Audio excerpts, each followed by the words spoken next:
Welcome to another deep dive. Today we're going to be looking at this assassination plot against President Charles de Gaulle. Oh, wow. It's 1963 France. They're still kind of tense after the Algerian War, right? And then, bam, this mysterious figure, the Jackal, gets hired to take out de Gaulle. And, the source material we've got for this, it's a thriller, but it's so detailed. It's like reading an actual intelligence report. Yeah, it really is. I mean, the way the author blends fiction with all this historical detail, you really get sucked in. You learn about espionage and the mindset of an assassin. It's fascinating, really. Yeah, it's definitely a wild ride. And right off the bat, we meet the Jackal. And he's not your typical hitman, is he? I mean, he's a professional British, almost like a surgeon with how he approaches this. What kind of person becomes this kind of, I don't know, this cold-blooded operative? Well, the source material makes it clear. This is a guy who's just completely detached. No moral qualms about what he does. It's chilling. Really. I mean, he's efficient, always thinking ahead, always prepared. It's like assassination is just a craft to him, something to perfect. Yeah, you're right. It's that efficiency that makes him even scarier, I think. But even a pro like him, he needs a reason, right? He needs someone to pay him. So that's where the OAS comes in, the secret organization. They're desperate to see de Gaulle gone. They're the ones bankrolling this whole thing, right? That's right. And you can just feel their desperation in the source material. I mean, they'd already tried to take out de Gaulle multiple times and failed. They knew French intelligence was all over them, so they had to go outside, find someone they couldn't trace, someone like the Jackal. It's like hiring a ghost. And that choice to go with the Jackal says a lot about how desperate the OAS was. And the whole thing, it starts in Vienna, the city. It's got all this history and intrigue. So tell me about that meeting where they set this whole dangerous plan in motion. Yeah, so you've got these OAS leaders meeting in total secrecy, paranoid about being watched, which, they probably were. And they know the stakes, they're incredibly high. They need someone who's got a track record, who can work outside their network, someone who can get the job done. So they find their man, their ghost, really, the Jackal. But he doesn't just, hop on a plane to France. First, he does all this planning. It's meticulous. It's not just about guns. It's about creating a new identity, thinking about every possible problem he might run into. It's almost like an obsession, isn't it? Yeah, the Jackal is, he's all about meticulousness. I mean, he comes up with all these fake identities. He's gathering intel on de Gaulle, like every detail of his life, his routines, security. He even, he has a special rifle made, custom built. Yeah. Just for this, something that wouldn't be noticed by, regular security. Wait, a custom-built rifle? Wow, this isn't just some, grab a gun and go assassination. This is a whole other level. Exactly. And the book goes into all these details about the rifle. It's chilling, really, like how it's designed to be hidden, easy to put together, take apart. And the ammo, it's special too. Explosive bullets, just brutal. So we've got like this phantom assassin with this custom-made weapon, and while on the other side you've got French counterintelligence trying to stay one step ahead. So tell me about this guy, Commissaire Lebel. He's the one in charge of protecting de Gaulle. What kind of challenges is he facing? Well, Lebel, he's dedicated, resourceful, but he's fighting an uphill battle here. You've got internal politics, red tape, and of course you've got the Jackal, and he's cunning, really cunning, even with all the resources Lebel has. He's essentially trying to track a ghost, someone who's always a step ahead. And then the Jackal, he enters France like a shadow, slipping past all the surveillance, using all these disguises, fake names. He's not just a good shot, he's a master of deception too. Oh yeah. The book, it really highlights that. He pretends to be a priest or war veteran. He blends in perfectly. Each disguise, it's carefully planned. Every move calculated to throw people off. It's like he can just disappear, become anyone he needs to. And I bet there were close calls, right? Times when Lebel almost had him. Oh, absolutely. Several times. The police, they almost caught him. But each time, he gets away. He uses random events to his advantage. He's adaptable. He can think on his feet, change plans instantly. That must have been frustrating for Lebel and his team. They're racing against the clock, trying to, connect the dots. But the Jackal's always moving. So how does he plan to actually carry out the assassination? He can't just, walk up to the president. Right. So he finds this apartment in Paris, perfect sniper's nest. It overlooks a spot where de Gaulle is scheduled to appear. And the way the author describes it, you can practically feel the tension. The Jackal's getting ready, setting up his rifle, waiting. So this is it. This is the culmination of all that planning. But we know things don't always go to plan, right? And in this case, well, fate steps in. Yeah. In a pretty unexpected way. Yeah, just as the Jackal's about to take the shot, de Gaulle, he bends down Yeah. to greet someone in the crowd, and that throws off his aim completely. The bullet misses de Gaulle and hits someone else. Wow. It really shows you how, even with all this planning, this precision, sometimes it comes down to luck. But the Jackal, he's not giving up, right? This just creates a whole new set of problems for LaBelle. Oh, he's not done. The Jackal, he gets ready for another shot, determined to finish the job. But now LaBelle, he knows the threat is real, and he's more determined than ever to stop him. It's crazy how this one near miss, it just throws everything off the Jackal. But it also, gives us a chance to kind of look closer at the OAS, the group behind this whole plot. They're not just, bad guys in a story. There's a lot going on there, a mix of ideology and resentment, fear even. What was it that pushed them to go to these lengths? Yeah, you're right. The source material, it really digs into their motivations. Like, it goes into the history, the aftermath of the Algerian War, and how a lot of people who believed in French Algeria, they felt betrayed. Tell me about this guy, Marc Rodin. He's kind of the brains behind this whole operation, right? What was it that drove him to this point? Rodin. Yeah, he's like the embodiment of the OAS's anger and disillusionment. I mean, he was a war hero, believed in French Algeria wholeheartedly. And when de Gaulle came back to power, he thought, maybe this is it. Maybe de Gaulle will support us. But then when de Gaulle chose to negotiate instead of, fighting, Jourdain just felt betrayed. His whole world just collapsed. And that betrayal, it turned into this need for revenge. And so he's got this personal vendetta fueled by this loss of everything he believed in. But he also knows they have to be smart about this. Secrecy, precision. He can't afford another failure, especially with French intelligence watching their every move. Exactly. They knew they were compromised. Every move they made, someone was probably watching. So he knew he needed an outsider, someone untraceable. A ghost, basically. Someone who could, get it done. No questions asked. And that brings us back to the Jackal. But he's not just, any hired gun. There's this mystique about him, a reputation. So how does Rodin even find a guy like this, a phantom operating in the shadows? He's got connections. People who, operate in that world, the world of violence and secrecy. He makes the list. Potential assassins. Goes over their skills, their ruthlessness, their ability to, vanish. So a shopping list of killers and the Jackal. He was top of the list. The Jackal, his reputation, it was legendary. Known for his planning, his focus, and his ability to just disappear. The perfect combination, really, of skill and anonymity. He was more than just an assassin. He was like a ghost story, the kind of thing people whisper about. Okay, so how does this meeting even happen? You've got this paranoid organization trying to contact a guy who lives in the shadows. Layers of secrecy. It's all coded messages, dead drops. Both sides knew the risks. One slick up, and the whole thing could fall apart. I bet the Jackal doesn't work for cheap. $500,000. That was his price. Huge sum, even for, taking out a president. But the OAS, they were desperate. They would have paid anything. Wow, that must have put a strain on them. How do you even come up with that kind of money? They had to get creative. Smuggling, extortion, even robberies. It was dangerous. But that's how desperate they were. So while they're scrambling for the cash, the Jackal, he's already working, getting into the nitty-gritty of the mission. Oh, yeah. He's studying everything about de Gaulle. Routines, security, public appearances, even little personality quirks. He's mapping everything out, thinking of every obstacle. It's almost obsessive, isn't it? It's not obsession. It's survival. In his line of work, being this thorough, it's the difference between, success and failure, life and death. He knows every detail matters. Every little thing could be crucial. And that attention to detail, it goes beyond research, right? He needs the right tools, starting with the weapon. We talked about the custom-built rifle. Tell me more about that. How did that come about? He finds this gunsmith in Brussels, guy's known for being discreet, and a master of his craft. Together, they create this masterpiece of deadly engineering.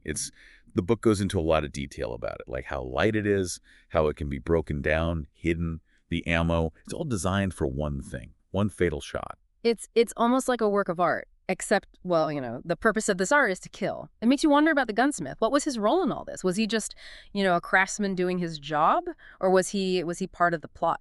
It's a good question. And the source material, it doesn't really say. You see moments of doubt, maybe a bit of conscience there.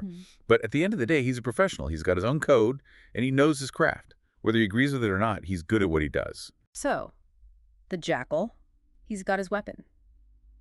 But a ghost, a phantom, he needs more than that, right? He needs to be invisible, to just blend in. So he starts getting fake IDs, forging documents, stolen passports. He becomes a chameleon, changing his look to match each new identity. It's a process. It takes patience, precision, and he has to know how to manipulate the system. Identity theft with a very deadly purpose. And this is all happening while French intelligence is watching. He's good. He's moving in the shadows, not leaving a trace. It's really impressive. He's not just an assassin. He's a master of disguise, of deception. This is where the story gets really tense. You've got Lebel and his team racing against time, trying to catch this ghost. And the Jackal, he's just methodically moving towards his target. It's like a cat and mouse game, isn't it? Yeah, and the stakes are as high as they get. The author does a great job of showing the challenges of, counterintelligence, always trying to stay ahead of the curve, outsmart someone who lives in the shadows. And it's not just his skills that make him dangerous, right? It's his ruthlessness. The source material, it shows the consequences of his actions. He leaves victims behind, people who just got caught in the crossfire. It's a good reminder that this isn't just, a spy game. It's about people, about the cost of political violence. These victims, they get forgotten. Yeah. But they show the real brutality of what the Jackal does. There's this one part of the story. It's kind of an interlude. Tell me about his encounter with the Baroness. It's the only time he seems to stray from his plan. The Baroness, she's wealthy, socialite. She has no idea who he really is, but she's attracted to him, his charm, his mystery. And he seems to be drawn to her too, in a way. So there's a moment of connection, a little vulnerability from a guy who seems totally focused on his mission. Yeah, it's like there's this hidden side to him. He's not completely emotionless. Maybe he even wants that connection. But in the end, the mission, it's all that matters. He can't afford distractions. Not now. The clock is ticking, and his target is getting closer and closer. He leaves her. And it's like you get this glimpse of a different life, a life he could have had. But then he goes back to the shadows, back to the mission. It's like a reminder of what he sacrificed, the connections he's cut off, all for this one goal. And that brings us to the climax, really, the assassination attempt. We talked about the near miss, the lucky break that saved de Gaulle. But the Jackal, he's not one to give up easily, is he? No, he's persistent. He adjusts, comes up with a new plan. And the book, it really builds the tension here. You've got Lebel closing in. Yeah. But the Jackal, he's still a step ahead, moving in the shadows, determined to finish the job.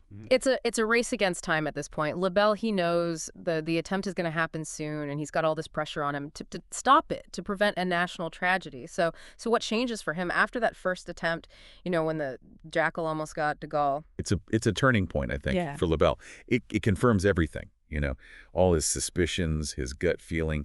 But more importantly, gives him something to work with, something concrete. He knows the Jackal's going to try again, probably at another public event. So now he can, start anticipating his next move. So while the Jackal's changing his plan, he's going from reactive to proactive. He's gotta think like the assassin, right? Figure out what his next target will be. Yeah, it's this battle of wits, and the book really highlights that. Lebel, he knows he's up against someone brilliant and ruthless.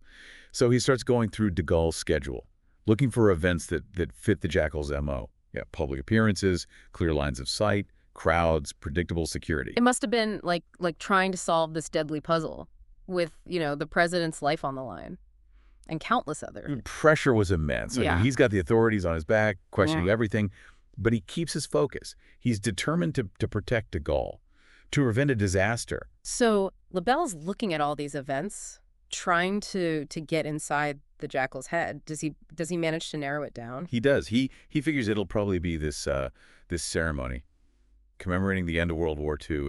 It's a big event, very symbolic, huge crowd expected. It's perfect for the Jackal. So Lebel knows the target. Now he's got to go into overdrive, right? Secure the area, find the Jackal. What does that look like? It's a mad scramble. The book describes it well. More police, surveillance everywhere, background checks on everyone attending, snipers on rooftops. It's a huge operation, turning this public event into a fortress. But he's still dealing with a ghost, right? Someone who can blend in disappear. How do you find someone like that in a crowd of thousands? That's the challenge. Lebel knows the Jackal's going to be using a disguise, so he has to think like him, anticipate not just the target but the method. So does he figure out the disguise? He does. He figures the Jackal will probably pretend to be a war veteran. It's brilliant, actually. I mean, it lets him blend in perfectly. He can just, use the event itself as cover. This is where, Lebel's understanding of his opponent, it really comes into play. He's not just using brute force. He's profiling him, trying to think one step ahead. Exactly. He tells his team, be on the lookout for anyone, who fits the description. Yeah. Acting suspicious, someone scanning the rooftops, maybe adjusting their clothes, looking nervous. It's like finding a needle in a haystack. But at least he's given them something to look for, and then it's a waiting game. The ceremony's getting closer. The tension must have been incredible. Oh, it is. The book does a good job of conveying that. You're just waiting, knowing the Jackal's out there, hidden, waiting for his moment. And Lebel, even with all the security, all his planning, he must have felt, I don't know, a bit helpless, knowing that the Jackal could still slip through. Oh, yeah, definitely. There's this sense that it's going to happen, that the confrontation is inevitable. It's like in those classic thrillers, the hero and the villain on this collision course. So the ceremony starts, the clock is ticking. Does he find his ghost? One of his officers does. He spots a guy, fits the description. He's nervous, keeps adjusting his sleeve. Little detail, but it's enough. So they start moving in carefully, trying not to make a scene. So the net's closing in, but the Jackal, he's always watching. He must have sensed the danger. What happened? He tries to blend in, lose himself in the crowd. But Lebel's men, they're on him, following him, waiting for the right moment. Must have been a tense chase through a crowd of people who had no idea what was going on. Oh, yeah. Very tense. And risky. They couldn't risk a shootout, not there, so they had to isolate him, find a way to take him down without, causing a panic. So it becomes a game of patience and strategy. The Jackal, he realizes he's trapped. So he's on run for it, tries to get into a nearby apartment building, maybe to find a vantage point, maybe even take hostages. Back to a sniper's nest. Even under pressure, he goes back to what he knows. Lebel, he anticipates this. Yeah. He and his team, they follow him, seal off the building. He's not getting away this time. So this is it, the final confrontation. Does it come down to a shootout? Lebel, he decides to confront him directly. It's risky. Could have gotten him killed, but he goes in, gun drawn, clearing each room. It's tense. You can feel the tension building. It's like a scene from an old movie. The detective, the assassin, in some dark apartment building. The way the author writes it, it's so vivid. You can almost feel Lebel's gun in your hand. Yeah. Hear his footsteps. The danger's getting closer. Then, the final showdown. You find him on the top floor. The Jackal setting up his rifle, and in the background you've got the Eiffel Tower. It's almost like a postcard, a very, very dark postcard. The Jackal, he's surprised, but he's not, panicking. He raises his rifle. So it does come down to a shootout. Lebel, he makes a split-second decision, fires, hits the Jackal before he can shoot. The assassin goes down. The rifle falls to the floor. It's over. It's a win for Lebel. Justice prevails. But it's a bittersweet victory, isn't it? A life's been taken, even if that life was, dedicated to taking others. Yeah, the book, it doesn't shy away from that. The moral complexity. Lebel, he's relieved. He knows he saved lives, but he still had to take a life. It weighs on him. It's a reminder that even in a story like this, with spies and assassins and clear good guys and bad guys, there's still shades of gray. The Jackal, he was cold. He was a killer, but he was still human. With his own reasons. Reasons we might never fully understand. So the plot's foiled, the Jackal's dead, de Gaulle's safe.